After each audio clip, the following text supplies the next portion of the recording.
We're here with Peter. Yes, hi. Camera or you?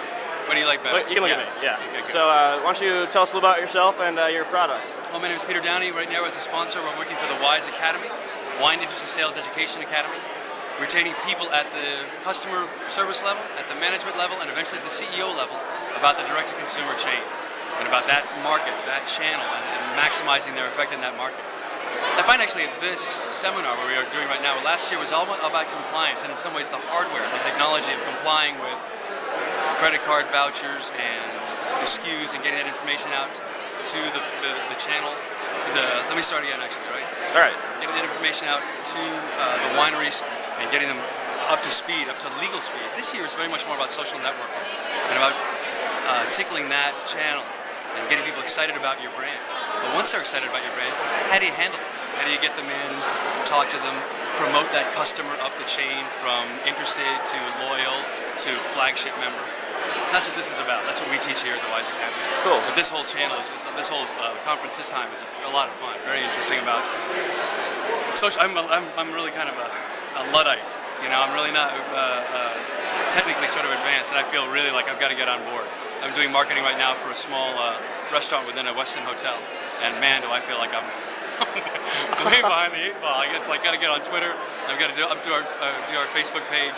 Got to find out what Bebo is. What the hell is Bebo? I have no idea. It's one of the top 10. It's one of the top 10, and I've got to go find out what that is. I'm supposed to know about these things. I have no idea. Yeah, well, you're a millennial. You're supposed to know, but also not care. Right.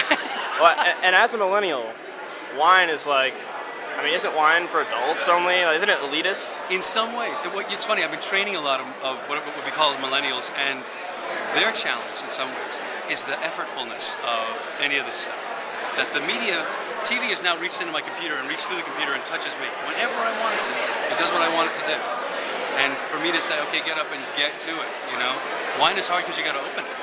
And a millennial, in some ways, I don't want to generalize, but a millennial in some ways finds it's a challenge. I have to understand it, I have to learn about it.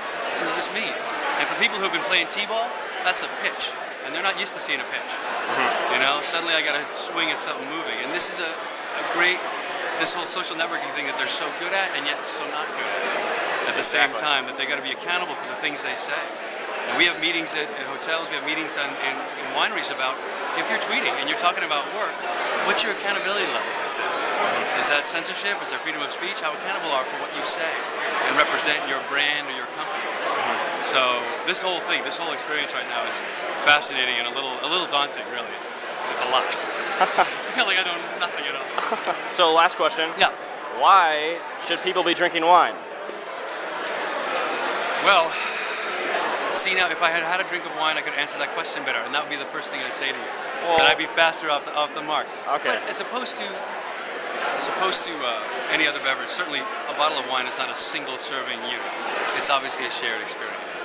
But the product itself is a historical product. So as you share in wine, you increase the depth of your experience. You're doing something ritualistic, and ritual gives us such a great feeling. Connects us to our past and also the future. People are going to be drinking wine then too. That it goes so well with food and enhances the experience of food.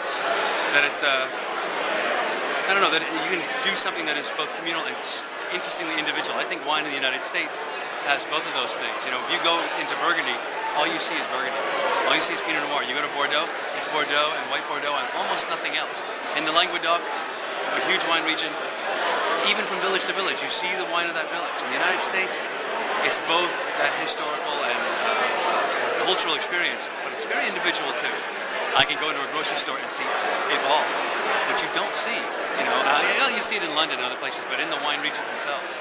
So why drink wine in the United States? Because it's culturally rich, but it's also, it really sort of increases the American experience. I think just choosing what you like, experiencing your food. This is a place where all things sort of come together. Yeah. A lot? Is that too much? Excellent. No, that's perfect.